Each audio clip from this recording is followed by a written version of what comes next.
चला, आता इथे अल्जेब्राचा एक टॉपिक जो पॉलिनॉमियल्स पासून आता वेगळा येतो आणि इथून ट्रान्झिशन सुरू होतं.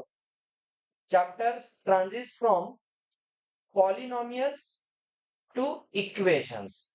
आता इक्वेशन कडे चालूय आपण. आपण पॉलिनॉमियल्स मध्ये 0 0 0 शब्द खूप ऐकले 2 वर्ष झाले. 9वीला ऐकले, आता 10वीची तर सुरुवातच 0 पासून जाईल. ठीक आहे. आता आपल्याला इक्वेशन्स ची सवय लावून घ्यायची. जेव्हा पॉलिनॉमियल्स असतात तेव्हा आपण झिरोज म्हणतो आणि इक्वेशन्स असतात तेव्हा रूट्स म्हणतो. आता एक नवीन वर्ड आहे ना, रूट्स. आपण पाहिलं की पॉलिनॉमियल्स च्या टाइप्स आपण शिकलं त्या linear polynomials, quadratic, cubic and so on. त्यातली आता लिनियर पॉलिनॉमियल्स. लिनियर पॉलिनॉमियल्सला जेव्हा आपण इक्वेट करतो झिरो सोबत तेव्हा ते बनते लिनियर इक्वेशन. आता लिनियर इक्वेशन त्याच्यातला फरक तुम्हाला समजून घ्यायचा आहे. बघा, आपण सगळ्यांनी पाहिलं होतं ax प्लस बी, आठवते सगळ्यांना? It's a linear polynomial in one variable. एका व्हेरिएबल मध्ये आहे. तर ही पॉलिनॉमियल आहे. नीट आहे का? It is polynomial. आणि ही कोणती पॉलिनॉमियल आहे? लिनियर. चला आपण याला लिहूया linear polynomial. Linear polynomial in one variable. आपल्याला लिनियर इक्वेशन्स मध्ये एक महत्वाची गोष्ट समजून घ्यायची आहे की व्हेरिएबल्सचा नंबर हा इन्क्रीज होऊन किती पण मोठा होऊ शकतो. जसं आता इथे एक्स हा एकच व्हेरिएबल आहे. ए आणि बी ला म्हणतात आर्बिट्ररी कॉन्स्टंट्स. काय म्हणतात त्याला? Arbitrary constant. आर्बिट्ररीचा अर्थ एनी, कुठलाही कॉन्स्टंट राहील. आता बघा, हे वन व्हेरिएबल मधलं लिनियर पॉलिनॉमियल आहे. पण आपण जेव्हा ह्याला ax प्लस बी ला इक्वेट करू झिरो सोबत, आता हे पॉलिनॉमियलच्या फॉर्म मध्ये नाहीये. Now we say this is linear equation in one variable. आता हा फरक आहे दोघांतला. आता आपण याला इक्वेट केलं.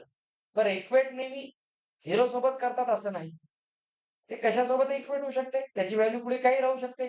पण झिरो सोबत का करतात? To find its root. त्याचं रूट काढण्यासाठी आपण झिरो सोबत इक्वेट करतो. पहा, समजून घ्या. आपण पाहिलं होतं याचा ग्राफ एक स्ट्रेट लाईन येत होती आणि जी पॅरलल टू वाय ऍक्सिस आहे. X is equal to a, परवाच आपण बोललो x is equal to a असते line parallel to y axis. Single variable मध्ये जेव्हा लिनियर इक्वेशन असेल तेव्हा त्याचा ग्राफ एक स्ट्रेट लाईन असतो, as its name is linear. But when we have single linear variable, then graph is a line which is parallel to either axis. कुठल्या तरी एका ऍक्सिसला असेल. जर y is equal to something असेल तर x ला parallel होईल, x इज इक्वल टू असेल तर y ला पॅरलल होईल. त्याच्यात एक ग्राफ लाईन असतो, म्हणून याचं नाव लिनियर इक्वेशन. नाव it is linear equation. But in one variable. याच्याबद्दल आपण 6th स्टँडर्ड पासून शिकत आहोत. आपल्याला 6th स्टँडर्डला 7th स्टँडर्डला एक सिंपल इक्वेशन नावाचा चॅप्टर होता. Simple equations. तिथं आपण एक एकच व्हेरिएबल यूज करत होतो. मग आपण 8th स्टँडर्डला आलोय आपण linear equations in one variable मध्ये. तुम्हाला एकच एक्सरसाइज होती बघा, छोटीशी. मग 9th स्टँडर्डला आपण लिनियर इक्वेशन इन टू व्हेरिएबल्सला फक्त ग्राफिकली पाहिलं होती. आता 10th मध्ये आपण लिनियर इक्वेशनला सॉल्व्ह करणार आहोत, आणि तेही दोन व्हेरिएबल्स मध्ये. एक गोष्ट आणि महत्वाची, लिनियर सिस्टीम, आता याला आपण सिस्टीम म्हणूया. लिनियर सिस्टीम जी असते is made up of 1 2 3 and n number of variables. कितीही व्हेरिएबल राहू शकतात. जेवढे व्हेरिएबल्स जास्त तेवढा क्वेश्चन टफ. लक्षात घ्या, काही फंडामेंटल रूल आहे. जेवढे व्हेरिएबल तेवढे मिनिमम इक्वेशन पाहिजे सॉल्व्ह करण्यासाठी. आता याच्यात एक व्हेरिएबल आहे तर याचा आन्सर एका इक्वेशन मध्ये येऊन जातो. आपण याचं पाहिलं होतं लिनियर पॉलिनॉमियलचा 0 मायनस बी बाय ए होता, आठवते? तर बघा इथे ax प्लस b चा 0 काय असेल मायनस बी बाय ए. हे आपण पहिल्याच चॅप्टर मध्ये शिकलेले. आता ऐका ax plus b is equal to 0 linear equation in one variable आहे. त्याचं जे एक्झाम्पल आहे ते आपण पाहिलं. Let's say 3x plus 2 is 0. तर याला आपण x ला डायरेक्ट लिहितो मायनस बी बाय ए. तर हा जो निगेटिव्ह 2/3 आहे इज अ रूट. आता याला आपण काय म्हणतो रूट म्हणतो. आता 0 नाही म्हणायचं. 0 इज फॉर पॉलिनॉमियल. आता याला रूट म्हणतात. तर शब्द बदलतो. तर ही स्टोरी झाली सिंगल व्हेरिएबलची. आता आपला जो टार्गेट आहे तो आहे 2 variables. The linear equations in 2 variables. आता याचं दुसरं नाव आहे पेअर ऑफ लाईन्स किंवा पेअर ऑफ लिनियर इक्वेशन्स. आता 2 व्हेरिएबल्स आहेत. तर एक्स सोबत वाय ला पण इंट्रोड्यूस करा. मागे जो बी होता ax प्लस बी मध्ये जो बी होता तो कॉन्स्टंट होता. आता एक नवीन कॉन्स्टंट येईल कारण बी आता एका व्हेरिएबल सोबत अटॅच होऊन जाईल. आपल्याकडे मी जे फॉर्म द्यायला त्याच्याकडे लक्ष द्या. पहिला तर ठेवा जसा तसा ax सोबत ठेवा by. आता जे सांगालो ना याला खूप केअरफुली ऐका. आता कॉन्स्टंट करा सी आणि याला इक्वेशन करायचं तर इक्वल टू 0 करा. यांच्यामध्ये दोन्हीकडे द्या प्लस. ठीक आहे. This is called standard form of linear equation in 2 variables. हे स्टँडर्ड फॉर्म आहे. स्टँडर्डचा अर्थ कळला. अर्थ करून उपयोग नाही. याचं इम्पॉर्टन्स आहे. याचं इम्पॉर्टन्स एवढं आहे की एखाद्या क्वेश्चनला जोपर्यंत तुम्ही इक्वेशनला स्टँडर्ड फॉर्म मध्ये लिहित नाही तोपर्यंत ते इक्वेशन खरंच ते आहे की नाही हे कळत नाही. क्वाड्रॅटिक मध्ये लक्षात येईल. दिसायला क्वाड्रॅटिक असतं पण ऍक्च्युअली नसतं. दिसायला क्युबिक असतं पण ऍक्च्युअली क्वाड्रॅटिक असतं. हे आपल्याला तोपर्यंत कळत नाही जोपर्यंत आपण त्याला स्टँडर्ड फॉर्म मध्ये आणत नाही. म्हणून स्टँडर्ड फॉर्मचं एक महत्व आहे म्हणून त्याचं नाव स्टँडर्ड आहे ना. दिस स्टँडर्ड. आता बघा याला आपण म्हणतो standard form. Standard form of linear equations. पण हे कोणत्या व्हेरिएबल मध्ये 2 व्हेरिएबल्स मध्ये. पण एक कंडिशन आहे. कंडिशन आहे वेअर हे तेव्हाच पॉसिबल असतं बेटा ए आणि बी दोन्हीही 0 नसले पाहिजे. लिडिंग कोएफिशियंट आहे. आता ए 0 झाला तर एक्स गायब होईल. बी 0 झाला वाय गायब होईल. दोन्ही गायब झाले 0 होऊन. तर सी फक्त कॉन्स्टंट उरेल आणि कॉन्स्टंट उरेल तर तुम्हाला म्हणलं एक्स वाय ची व्हॅल्यू काढा. कुठे ठेवली 0 करून गायबच केली. ज्याला शोधायचे त्यालाच मारले. गेले ज्याला सोडवायला त्यालाच गोळ्या घालून आले. अशी वेळ होऊ नये ना. त्याच्यामुळे लक्षात घ्या कंडिशन काय सांगते ए ला 0 केलं तरी तो सिंगल व्हेरिएबल राहील. बी 0 केला तरी सिंगल व्हेरिएबल राहील. सी 0 केला तर चालून जाईल. ते तर असंही रिकामच आहे त्याच्यासोबत कोणीच नाही. ठीक आहे. तर लक्षात घ्या ए आणि बी 0 नसतात. C can be 0 but when c is 0 it does not remain as standard form. Standard form पाहिजे असेल तर हे तिघही दिसले पाहिजे. सर नसतील तर जबरदस्ती आणा. जबरदस्ती कोणाला आणा 0. रिकामटेकडे बसलेला आहे. कोइफिशियंट कुठलाच नसेल तर 0 ठेवून द्यायचा. बरं 0 ला सर मग साईन काय द्यावं असं तर कोणतंच नसते. त्याला साईन कुठे फकीर आहे ते. त्याला द्यायचीच इच्छा झाली तर प्लस देऊन टाका. कारण प्लस का देतात मायनस का देऊ नये. अरे बाबा प्लस साईन दुसऱ्या साईनला त्रास देत नाही. प्लस मायनस मायनसच होतो. प्लस प्लस प्लसच होतो. म्हणजे प्लस काय म्हणते मायनसला तू मायनस आहे ना बाबा तू मायनसच राहा. मायनस काय करते मायनस सोबत आले की प्लस करते. तो मायनस प्लस सोबत आला की त्याला मायनस करून टाकते. अगो पांडे जे तो आहे त्याला नीट जगूच देत नाही. म्हणून स्टँडर्ड फॉर्म मध्ये कधीही कोणतेही तुम्ही स्टँडर्ड फॉर्म्युले बघा त्याच्यात मोस्टली तुम्हाला प्लस साईन दिसतात. कारण सी जर निगेटिव्ह झाला तर हा प्लस त्याला निगेटिव्ह ठेवत. कळायले. बी निगेटिव्ह झाला तर हा प्लस त्याला निगेटिव्ह ठेवत. तर प्लस त्रास देणार नाही. म्हणून स्टँडर्ड फॉर्म मध्ये जनरली प्लस साईन असतं. आता आजपासून डोक्यामध्ये फिक्स करायचं until and unless the end of your JEE Mains and advance. हे सगळ्यात मेन पार्ट आहे. कारण इथून तुम्हाला लिनियर सिस्टीम सुरू होते. मी लिनियर सिस्टीम म्हणालो लिनियर इक्वेशन नाही. एक सिस्टीम आहे. आता ही सिस्टीम किती मोठी आहे? इन्फायनाइटली मोठी आहे. काहीच माहित नाही तर काय-काय होऊ शकते. याचा मोठा होऊ शकतो आपण पुढे determinants and matrices. And determinants and matrices is fundamentals of computer science. ज्याला पुढे कम्प्युटर सायन्स शिकायचे त्याला हा चॅप्टर पक्का आला पाहिजे. कम्प्युटर सायन्स मध्ये जे आपण कोडिंग करतो पायथन, सी प्लस, जावा या सगळ्यामध्ये लिनियर सिस्टीम यूज केली जाते. म्हणून हे थोडंसं टफ काम आहे. मेकॅनिकल इंजिनिअरिंग मध्ये लिनियर सिस्टीम असते. मर्सिडीजचं मॉडेल बनवायचंय, हीट इंजिन बनवायचे, लिनियर सिस्टीम असतो. ही सिस्टीम खूप इम्पॉर्टंट आहे. ह्याच्यामध्ये लॉग्स यूज होतात, लॉगॅरिथम्स यूज होतात. तर याचं एक एक्झाम्पल पाहू. याचं example 2x plus 5y plus 6 is equal to 0. This is pair of 9. आता हे सिंगल लिनियर इक्वेशन. आपल्याला पेअर बनवायची म्हणजे दोन लिनियर इक्वेशन्स पाहिजे. 3 ची पेअर असते का? बिलकुल असते. 4 ची असते का? असायलाच पाहिजे. कितीची आवश्यकते? पाहिजे तेवढ्याची आवश्यकते. जोडीच बनवायची. जोडी दोघांचीच असते असं कोण म्हणलं? तिघाची पण असते. फक्त ती जोडीच्या ऐवजी जोडी असते. तिथे 3 आले. आता लक्षात घ्या ax plus by plus c is equal to 0. जर तुम्हाला कोणी म्हणलं 3x minus y minus 7 is 0 हे पण आहे. नाही तर लगेच आमचं स्वानंद म्हणायचं सर इथं तर प्लस दिले इथं मायनस लिहायला. ते की नाही? हो की नाही? काय कळलं मी काय बोलायला होतो? इथंच का गेला दुसऱ्या ग्रहावर? अरे बाबा इथं प्लस ठेवलं तर मायनसला त्रास होणार नाही. प्लस येऊ मायनस येऊ टेन्शन घ्यायचं नाही. हे फिक्स आहे. हे पण लिनियर इक्वेशन आहे. या सगळ्यांचा ग्राफ एक स्ट्रेट लाईन आहे. कंपल्सरी.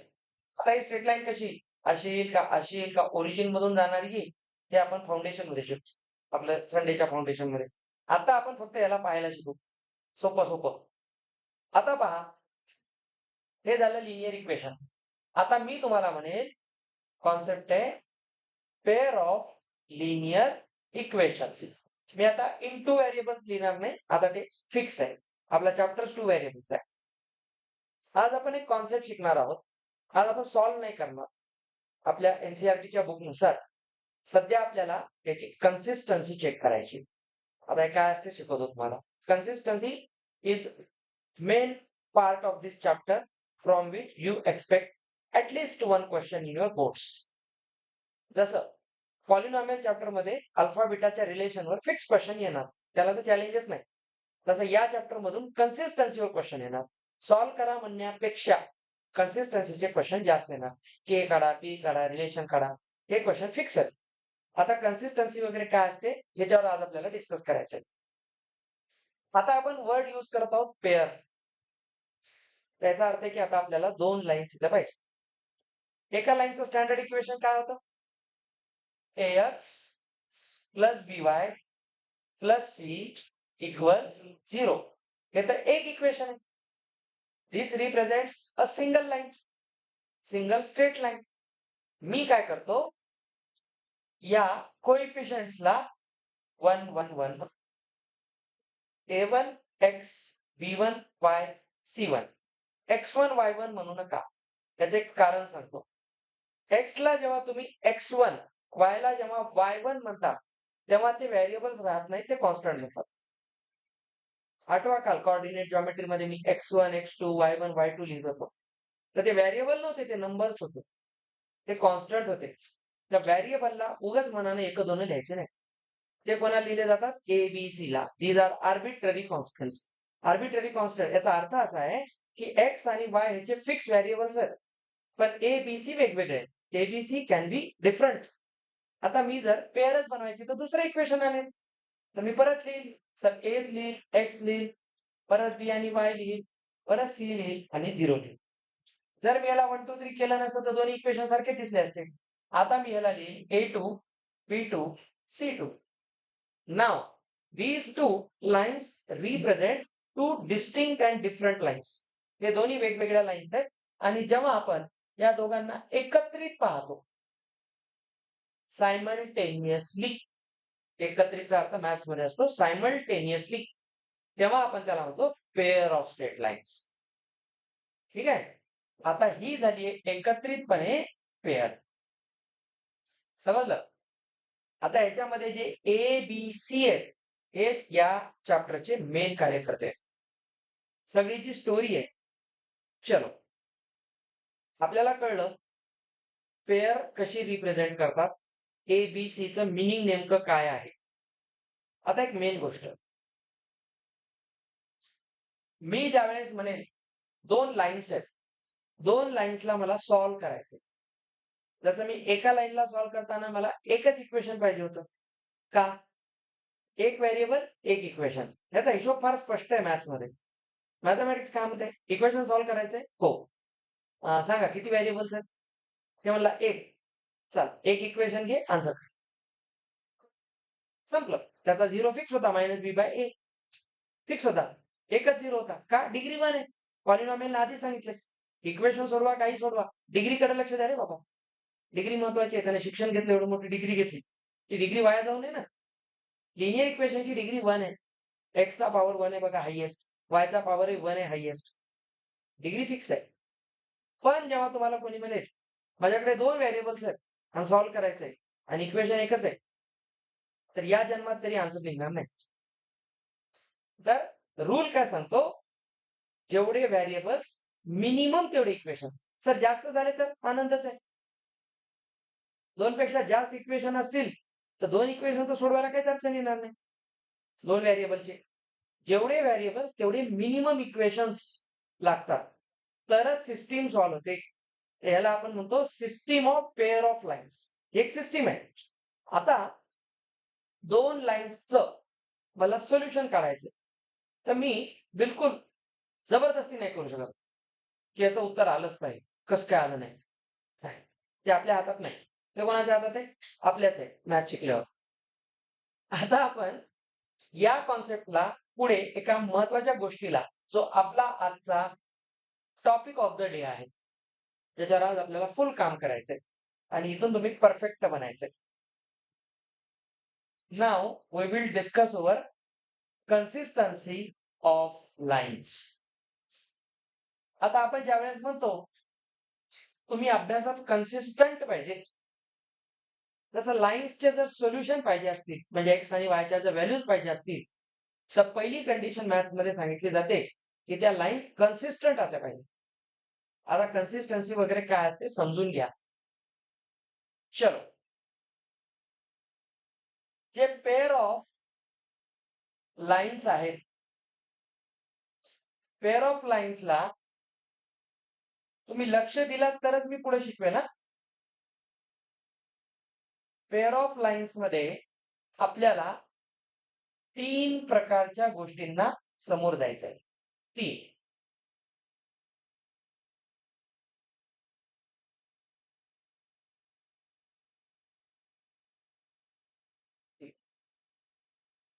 3 प्रकारच्या गोष्टींना समोर जायचंय.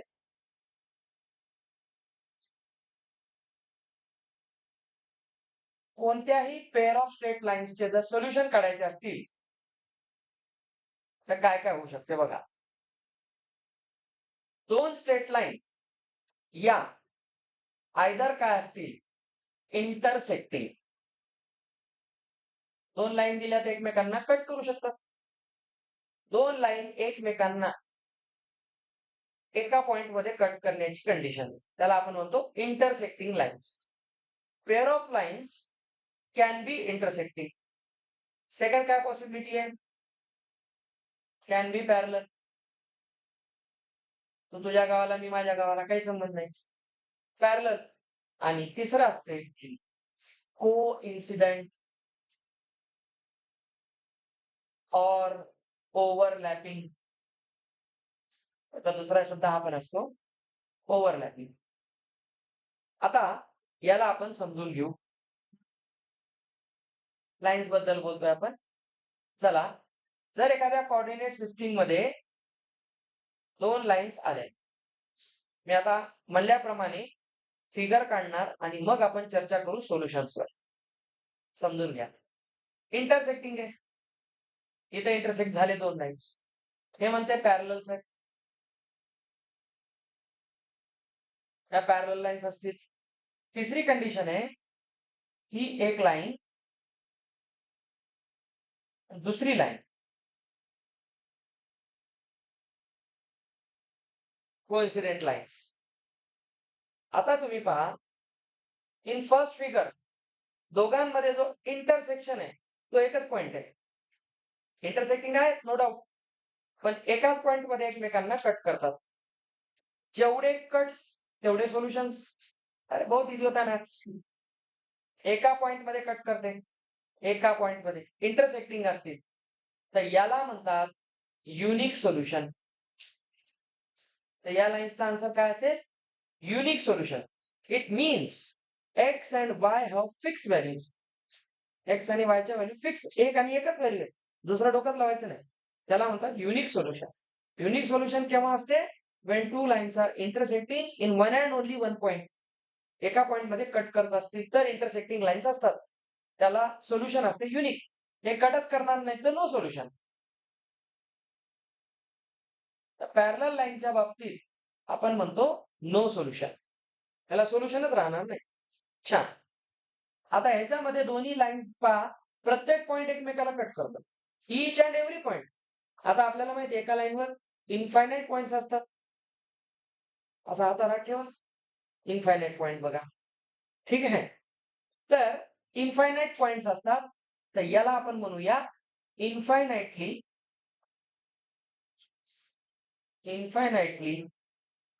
Many solutions. त्याला खूप सारे सोल्युशन्स असतील. Infinitely many solutions. आता याचा आपण ग्राफिकली पाहिलं, कोणत्याही दिलेल्या दोन पेअर ऑफ स्ट्रेट लाईन्स या तीन पैकीच पॉसिबल असतात. चौथी कोणती कंडिशन होत नाही. असेल तर तुम्ही काढा, सांगा, तुमचं नाव गिनीज बुकला देऊन टाका. चौथी तर नाही. ठीक आहे, कंडिशन तीनच असतात. दोन pair of straight lines either intersecting और पॅरलल और कोइन्सिडेंट और ओव्हरलॅपिंग. किती प्रकार आहेत? तीन. चौथा असतो, तो आपण 12वीला शिकतो. त्याला म्हणतात स्क्यू लाईन्स. स्क्यू लाईन्स काय असतात माहितीये? Non parallel, non intersecting. हे क्या प्रकार आहे? पॅरलल नसतात आणि इंटरसेक्टिंग नसतात. याचा अर्थ असा आहे, इमॅजिन करा. हा पा अरे मी जर अशा घेतल्या तर इंटरसेक्टिंग आहेत, अशा ठेवल्या तर पॅरलल आहेत. ठीक आहे, आपण सगळ्या केसेस डिस्कस करू. हा, intersecting, unique solution, no solution, infinitely many solution. तर बघा आता काय कंडिशन आहे, असं समजा की एक ब्रिज किंवा एक विमान असं चाललंय, असं दुसरं विमान असं येईल. बघा ह्याचा पाथ हे पॅरलल तर नाही, पण एकमेकाला इंटरसेक्टही करत नाही. याचा रस्ता फिक्स आहे, याचा फिक्स आहे. हे असं असतील तर पॅरलल आहे. बघा आता पॅरलल आहे, ठीक आहे, पण आता पॅरलल नाही. हा, याने आपला जर रस्ता सोडला आणि याच्या रस्त्याचं घुसलं तर याला धडक मारेल. कंडिशन काय असते? Non parallel, non intersecting. Interesting part आहे हा. तर दोन लाईन्स पॅरललही नाहीत आणि इंटरसेक्टिंगही नाही, याला म्हणतात स्क्यू लाईन्स. स्क्यू लाईन्स म्हणजे एक प्रकार असतो, तो आपण हायर क्लासमध्ये शिकतो, कारण त्यासाठी वेक्टरचं नॉलेज पाहिजे. तर स्क्यू लाईन्स म्हणून एक प्रकार असतो. तर 4 प्रकार असतात, 5वा मात्र नसतो. ठीक आहे, आता लक्षात घ्या, आपण मॅथमॅटिकल कंडिशन पाहू.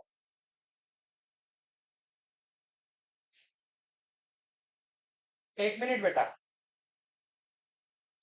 आपल्याकडे दोन इक्वेशन होते आता. हो sir. a1x plus b1y plus c1 is equal to 0.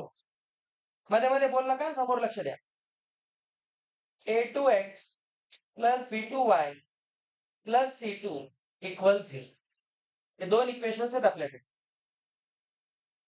आता आपल्याला फक्त रिलेशन काढायचं असतं एबीसी मधलं, मॅथमॅटिकल रिलेशन. लक्ष द्या, आम्हाला जर रिलेशन काढायचं असेल तर सगळ्यात आधी आम्ही पाहणार युनिक सोल्युशनची कंडिशन. आता याच्यावरच आपल्याला पूर्ण क्वेश्चन्स आहेत. युनिक सोल्युशन असेल तर, किंवा नो सोल्युशन असेल तर, किंवा मेनी सोल्युशन्स असतील तर. मेनी म्हणजे इन्फायनाईट. त्याच्या कंडिशन्स काय आहेत लक्षात घ्या. बोर्डवर येऊन शिकवता, समोरून शिकवता, का बोललात तर घरी जायचं हा. बिलकुल लाडात येऊ नका. तुम्हाला वाटत असेल आम्हाला खूप येते तर सांगा, तुम्हाला चांगले चांगले प्रश्न देतो. युनिक सोल्युशनची कंडिशन काय बघा. आपण तिन्ही लाईन्सला समजून घेताना फक्त ए बी सी च्या रिलेशनला पाहतो, त्यांचा रेशो पाहतो. आता हे पाठ करून टाका. A1 आणि A2 चा रेशो घ्यायचा. मग B1 आणि B2 चा रेशो घ्यायचा. आधी या दोघांचा रेशो चेक करायचा. ऐका मी काय सांगायलो. या दोघांचा रेशो काय काय होऊ शकते सर? एक तर सेम येऊ शकते, नाही तर येऊ नाही शकत. दुसरं काय होणार आहे? Ratio either equal or not equal. मध्ये मध्ये बोलला का? जर हा रेशो इक्वल आला तर C1 C2 कडे जावं लागेल. ऐका मी काय सांगायलो बघा. तुम्ही पाठ करता, पण मी तुम्हाला याचा फील देतो, समजून घ्या. याच्या मॅथमॅटिकल प्रूफ आहेत पुढे चालू. पण आता आपण असं समजून घेऊ, 10th स्टँडर्डच्या लेवलला पहिल्यांदा काय चेक करायचं? इक्वॅलिटी. जर A1 A2 B1 B2 चा रेशो सेम आला तरच C1 C2 कडे जायचं. विनाकारण तिघांकडे जायचं नाही. ही मेन गोष्ट आहे. ही समजली तर पुढच्या गोष्टी कळतात. कारण आपल्याला वेळ वाचवायचा. विनाकारण C1 C2 तिसरा रेशो आणून मॅथमॅटिक्स का वाढवायला? आधीच मॅथ आवडत नाही त्याच्यात कशाला वाढवायचं? कमीत कमी मध्ये आठवायचं. जर दोन्ही सेम आले तर पुढे C1 C2 कडे जा. समजा दोन नाही आले, आनंद. A1 A2 B1 B2 चा रेशो जर नॉन इक्वल आला तर युनिक सोल्युशन असतं. म्हणजे लाईन्स आर इंटरसेक्ट. तर याचा अर्थ या कोणत्या लाईनला रिप्रेझेंट करतं? इंटरसेक्टिंग. फायदा काय झाला सांगा? इक्वेशन सॉल्व्ह न करता सांगता येईल, ग्राफ न करता. You by just observing the ratios A1 A2 B1 B2 we will be able to tell whether the lines are intersecting or parallel or coincident. याचा फायदा असा आहे की ऍक्च्युअली सॉल्व्ह करायचं कामच नाही, ग्राफही काढायचं नाही. म्हणून मॅथमॅटिक्स तुम्हाला हायर लेवलला घेऊन जातो. जसं आपण रिलेशन बिटवीन रूट काढायला शिकलो, अल्फा बीटा मध्ये रिलेशन शिकलो, तर आपण ऍक्च्युअली इक्वेशन सॉल्व्ह न करता अल्फा बीटावर काम केलं ना. तुम्ही रूट्स न काढता, झिरो न काढता सम सांगतात -b/a. सगळा खेळ कोणावर डिपेंड आहे? कोएफिशियंट्सवर. बघा तिथं ए बी सी च्या व्हॅल्यूवरच खेळ होता. इथे A1 B1 म्हणून पहिला A2 B1 B2 चा रेशो सेम नाही आला तर C1 C2 कडे जायचंच नाही. ठीक आहे. आता काय होऊ शकते? A1 A2 B1 B2 यांचा रेशो जर सेम आला तर C1 C2 कडे जावं लागतं. तर जावं लागतं, बिलकुल जा, काहीच अडचण नाही. इथे आला तर प्रॉब्लेम काय माहितीये? आता हे तर दोन सेम फिक्स झालं, पण या दोघांच्या रेशो मध्ये खेळ होऊ शकतो. आता इथे पण चान्स काय? Either equal or not equal.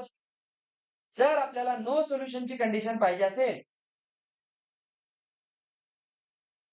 तर हा रेशो या दोन रेशोला इक्वल येत नाही. दिस रिप्रेझेंट्स नो सोल्युशन. समजून घ्या, नो सोल्युशन्स. याचा earth this represents parallel lines.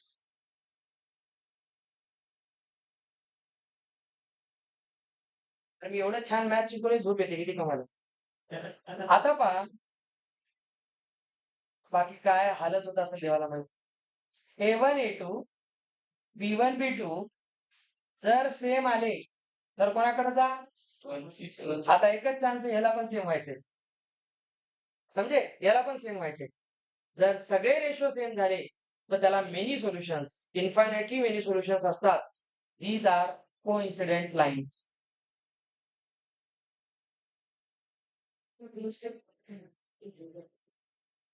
आलं लक्षात? ही आता तुम्ही धरून चला, आपला जो 80 पैकी सगळ्यात जास्त 20 मार्क अल्जेब्राला आहे बोर्ड एक्झाम मध्ये, तर त्या 20 मध्ये 6 मार्क तर हाच चॅप्टर खातो. 5 ते 6 तेवढाच महत्वाचा आहे. या चॅप्टरचं महत्व थोडं जास्त आहे. इथे कन्सिस्टन्सीचा एक क्वेश्चन तुम्ही फिक्स धरून चला, 2 मार्काचा, 3 मार्काचा सगळ्याला आहे. मी तुम्हाला दाखवतो. बिलकुल उद्या मी ग्रुपवर त्याचा पीडीएफ सेंड करतो. चॅप्टर वाईज वेटेज आहे. अल्जेब्राचं सगळ्यात जास्त महत्व हे तर फिक्स आहे. 25% तुमचा जो पेपर आहे तो अल्जेब्राचाच आहे. 25% पेपर. आजपासून तुम्हाला तुमची 12वीची एक्झाम होईपर्यंत लक्षात ठेवायचे कन्सिस्टन्सी. आता आपण कन्सिस्टन्सीवर बोलू. ऐका. आपला मूळ जो हेडलाईनचा पार्ट होता तो कन्सिस्टन्सी चेक करणं होता. त्याच्यावर कन्सिस्टन्सी कशी चेक करतात? ती सोल्युशनवर चेक करतात. आपलं टार्गेट काय? एक्स आणि वायची व्हॅल्यू मिळावी. भेटलं पाहिजे काहीतरी आन्सर. एवढं काम करत तर. आन्सर भेटणं म्हणजे सोल्युशन असणं. सोल्युशन असणं म्हणजे कन्सिस्टंट. सोल्युशन नसणं म्हणजे इनकन्सिस्टंट. तर सांगा कोण कन्सिस्टंट आहे, कोण नाही? त्याच्यामध्ये कोण कन्सिस्टंट आहे? Unique solution. अरे सोल्युशन आहे कन्सिस्टंट. ठीक आहे. इथे सोल्युशन नाही, इनकन्सिस्टंट. इथे तर पाहिजे तेवढे सोल्युशन आहे, कन्सिस्टंट. ओके. हा तुमच्या चॅप्टरचा 1/3 पार्ट संपला. पुढे जो पार्ट आहे 2/3 आणि 3/3 त्याच्यामध्ये आपल्याला मेथड शिकायचं, सबस्टिट्यूशन आणि एलिमिनेशन. आता तुमचा जो जुना सिलेबस होता त्याच्यामध्ये एक क्रॉस मल्टिप्लिकेशन मेथड होती. क्रॉस मल्टिप्लिकेशन मेथड आणि कोऑर्डिनेट ज्योमेट्रीमध्ये एरिया ऑफ ट्रायंगल होता. आधी होता, आता नाहीये. आपण या चॅप्टरला संपताना क्रॉस मल्टिप्लिकेशन शिकून घेऊ. त्याचा एक फायदा असतो. क्वेश्चन खूप फास्ट मध्ये लिनियर इक्वेशनला सॉल्व्ह करता येते. Substitution, elimination or traditional methods. Traditional. अजून एक मेथड असते determinant method. Linear equation solve करण्यासाठी 6 मेथड आहेत जगात. क्वाड्रॅटिकला सॉल्व्ह करण्यासाठी 3 मेथड आहेत. ते आपण क्वाड्रॅटिक मध्ये शिकू. लिनियर इक्वेशन साठी कोणकोणत्या मेथड आहेत? Substitution, elimination, graphical. यावर्षी ग्राफ नाहीत वाटते तुम्हाला. उडाला तुमच्याकडे आहेत, बरं झालं. Graphical method. उसके बाद cross multiplication method, determinant method. Determinant मेथडला Cramer's rule म्हणतात. स्टेट बोर्ड मध्ये आहे, मी तुम्हाला शिकवतो. क्रॅमर्स रूल म्हणतात. त्याच्यानंतर असते पुढे गेल्यावर मोठ्या वर्गात कॅल्क्युलस मेथड. तिथे आपण इंटिग्रेशन सॉल्व्ह करतो. इंटिग्रेशन पण लिनियर इक्वेशन सॉल्व्ह होतात. क्रॅमर्स रूल सगळ्यात मेन. क्रॅमर्स रूल ही एक जबरदस्त मेथड आहे. तिथे तुम्ही 2 नाही, पेअर ऑफ 2 लाईन्स नाही, 3 लाईन्स, 4 लाईन्स कोणाला सॉल्व्ह करू शकता. तिथून येते डिटर्मिनंट्स अँड मॅट्रायसेस. हा चॅप्टर नंतर एक मोठा चॅप्टर होतो, डिटर्मिनंट्स अँड मॅट्रायसेस. 12 प्रॉपर्टी आहेत त्याला आणि त्याला वेगवेगळ्या डेप्थ मध्ये आपण जाऊन शिकत असतो. कन्सिस्टन्सी कोणाकोणाला कळली आता? समजलं? कन्सिस्टन्सीवरचे क्वेश्चन्स आपल्याला करता आले पाहिजे. आता बुक कुणी कुणी आणले? का नाही आणत बेटा बुक? मॅथ चालू आहे ना आपलं. आले का पुन्हा पहिले पाढे 55? ठीक आहे, करा तुम्ही. तुम्हाला तुमचं फळ भेटत. 9वीला तर भेटलेच, 10वीला भेटायला परवडत नाही. चला, मी तुम्हाला आता वही पेन काढायची आणि क्वेश्चन ट्राय करायचे. इथपर्यंत आपला थेरॉटिकल पार्ट होता.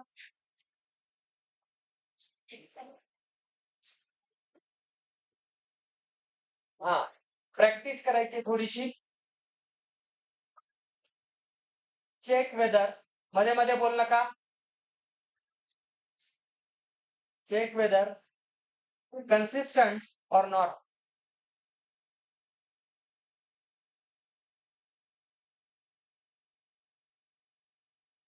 कन्सिस्टंट और नॉट. आता मी तुम्हाला लाईन्स देईन, पेअर ऑफ स्ट्रेट लाईन देईन आणि तुम्हाला ती कन्सिस्टन्सी चेक करायची. कन्सिस्टंट केव्हा असतील? इंटरसेक्टिंग किंवा कोइन्सिडेंट मध्ये कन्सिस्टंट असतात, पॅरलल मध्ये इनकन्सिस्टंट असतात. एवढंच लक्षात ठेवायचं आहे. चला क्वेश्चन घ्या. 3x plus 2y is equal to 5. 2x minus 3y is equal to 7. गडबड नाही करायची, व्यवस्थित सॉल्व्ह करा आणि मगच बोला. पुढे 4/3x plus 2y is equal to 8 याची पेअर आहे 2x plus 3y is equal to 12. हे दोन इक्वेशन, दोन क्वेश्चन आहेत वेगवेगळे. दोघांना सेपरेटली सॉल्व्ह करा. हे फर्स्ट हे सेकंड इक्वेशन आहे, हे फर्स्ट हे सेकंड इक्वेशन आहे. 2 are different questions. You have 5 minutes to solve. आपण समजा असा एखादा क्वेश्चन आपल्याला बोर्ड एक्झाम मध्ये आला, तर बोर्ड मध्ये प्रॉपरली लिहितात कसं हे पहा. मी आता तुम्हाला बोर्ड मध्ये लिहिण्याची पण मेथड सांगतो. हे आता समोर लक्ष दे. पहिल्यांदा शक्यतो स्टँडर्ड फॉर्म मध्ये आणा. 3x plus 2y minus 5 equal 0. हे पहिले इक्वेशन आहे. मी याला गोल करतोय तर -1 म्हणाले. 2x मायनस 3y 7 ला पण इकडे आणतो, याला 0 करतो. स्टँडर्ड फॉर्म मध्ये आणणं आपल्यासाठी कधी चांगलं असते. आता याला परीक्षेत असं लिहायचं, याचे मार्क असतात बरं. कंपेअरिंग विथ, सर याला कम्पेअर करा म्हणते कोणासोबत, ax plus by plus c is equal to 0. याच्यासोबत कम्पेअर करून पाहायचं. तर याच्यावरून आपल्याला कळतं की जो a1 आहे तो 3 आहे, दिसला. b1 प्लस 2 आहे, विथ साईन लिहायचं. c1 निगेटिव्ह 5 आहे. आता सांगा a2 positive 2, b2 negative 3, c2 negative 7. आता आपण घ्यायचा रेशो. मी तुम्हाला सांगितलं पहिल्यांदा चेक करायचा a1 a2 किती आहे, 3/2. परीक्षेत कसं लिहायचं हे सांगा. तुम्ही आधी ठरवले का इक्वल आहे की नाही. आधी तर रेशो काढून तर बघतात. a1:a2 आधी काढा, याला द्या नंबर 1. आता b1:b2 घ्या. It is negative 3/2 negative 2/3.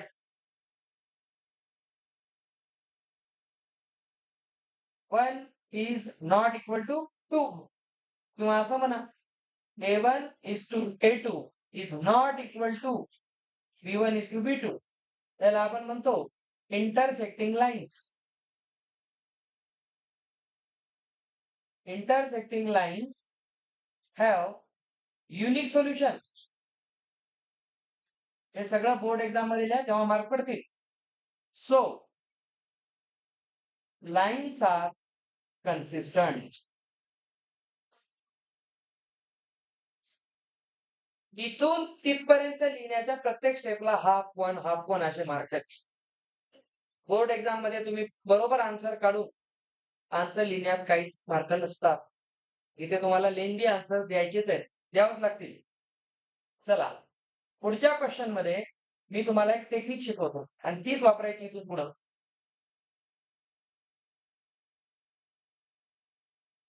आता जे दिलेलं इक्वेशन्स आहेत त्याच्यात नेहमी एक गोष्ट पाहत जा. फ्रॅक्शन फॉर्म मध्ये एखादा कोएफिशियंट असेल, काही बिघडत नाही, इट्स रिअल नंबर. तो बिचारा त्याच जगातला जिथं आपण राहतो.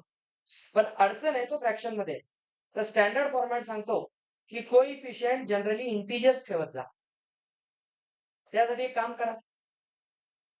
जे पहिले इक्वेशन आहे हे, याला आपण लिहू मल्टिप्लाइंग ईच टर्म. मी बोर्ड मध्ये लिहायसाठी म्हणून लिहिलो ना, बाय 3. जो डिनॉमिनेटर आहे त्याने ओव्हरऑल मल्टिप्लाय करायचं. सर जर दोन डिनॉमिनेटर असतील तर, दोन पॉसिबिलिटी असतात. डिनॉमिनेटर सेम असू शकतो किंवा नसू शकतो. तर सेम असतील तर दोन्ही एकच आहेत, त्यानेच मल्टिप्लाय करा. आणि जर दोन वेगवेगळे असतील तर दोघांचा एलसीएम घ्या. एलसीएम घ्या, एवढंच असते खेळ. आता इथे एकच आहे. त्या प्रत्येकाला जर तुम्ही 3 ने मल्टिप्लाय केलं तर इथून 3 कॅन्सल होतो. तर इथून येईल 4x. इथून 3 ने केल्यावर येईल 6y. त्या 8 ला पण इकडे घेऊन या आणि 3 ने मल्टिप्लाय करा, -24. हे आता आलं स्टँडर्ड फॉर्म मध्ये. हे कधी लक्षात ठेवा. पुढचं तर म्हणते ओरडू मी ऑलरेडी स्टँडर्ड आहे. फक्त 12 ला इकडे आणा, अर्धवट स्टँडर्ड आहे. झालं. आता तुम्ही परत काय लिहिणार, कंपेअरिंग विथ स्टँडर्ड फॉर्म हे सगळं लिहिणार. आता मला सांगा A1:A2 मी मागच्या ह्याच्यात लिहिलं कसं कसं बोर्डमध्ये लिहिणार. तर याला तुम्ही लिहाल 2:1, B1:B2 हा किती आहे 2:1. मी तुम्हाला सांगितलं A1:A2 B1:B2 चा रेशो सेम आला की C1:C2 कडे जावं लागेल. हे नेहमी लक्षात ठेवा. हे सेम आहे म्हणून आपल्याला काय करावं लागेल C1:C2. तो -24/-12 आहे. अरे वा तो पण 2:1 येतो. तर आपण असं म्हणू शकतो की A1:A2 इक्वल्स B1:B2 आणि हा पण इक्वल आहे B1:C2. अरे हे तर केस झाली इन्फायनाइटली मेनी सोल्युशन्स तिन्ही सेम. तर इथे लिहिणार आपण इन्फायनाइटली मेनी सोल्युशन्स म्हणजेच आपण म्हणू कोइन्सिडेंट लाईन्स आणि याला सोल्युशन्स आहेत म्हणून म्हणा कन्सिस्टंट.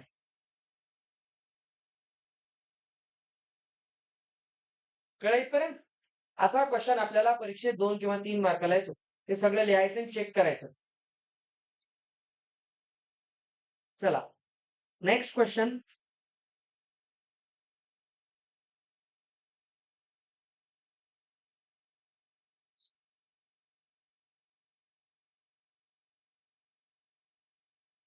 ओके यांनी सोपं केलं.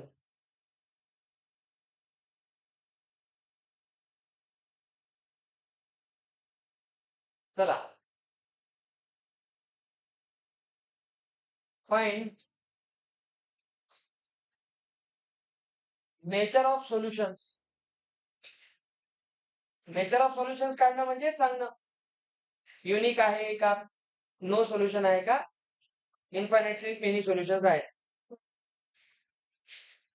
या पहिला question 9x plus 3y plus 12 is equal to 0.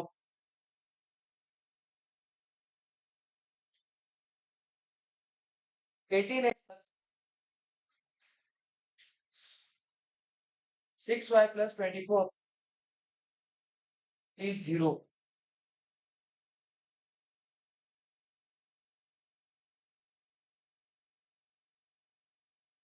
6x minus 3y plus 10 is 0. 2x minus y plus 9 is.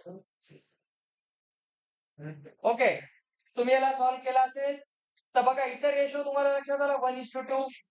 हा पण 1:2 आणि हा पण 1:2. ए मध्ये मध्ये बोल नका. जर आपण याला इक्वेशन वरून वरच्याला 2 म्हणलं ना तर हा रेशो 2:1 होईल. आणि 2:1 ही सेमच आहे सगळीकडे. त्यामुळे 1:2 राहावा असा हट्ट नाही. सेम असणं महत्वाचं आहे. तर याचा अर्थ आहे unique solution sorry infinitely many solutions.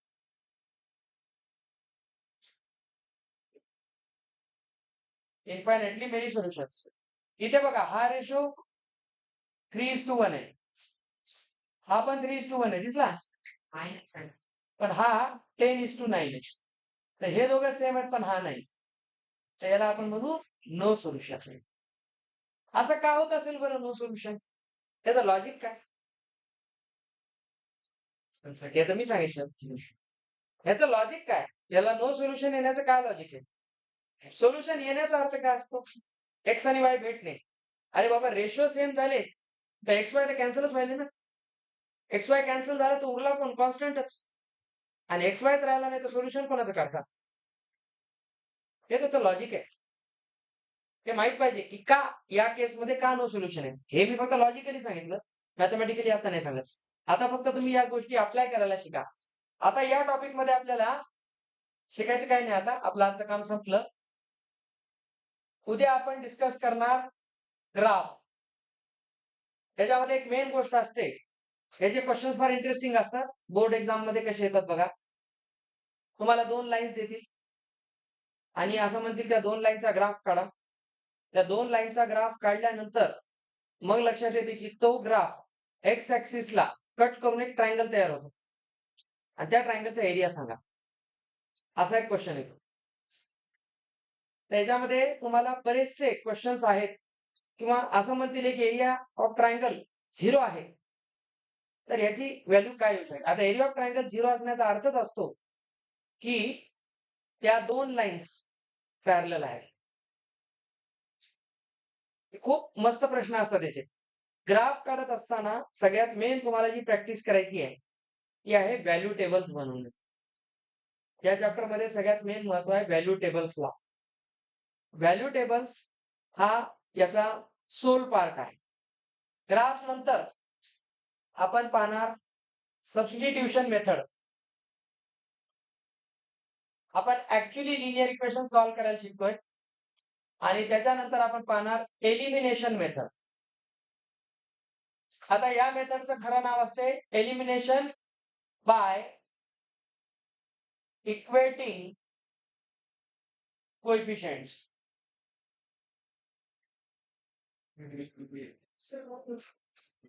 Coefficients हा एक कॉन्सेप्ट असतो. एक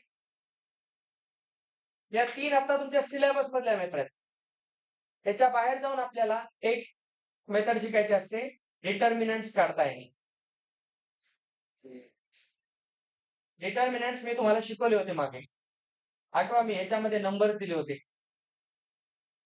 ए, बी, सी, डी आणि तुम्हाला सांगितलं होतं क्रॉस करा आणि सबट्रॅक्ट करा. दिस इज डिटर्मिनंट.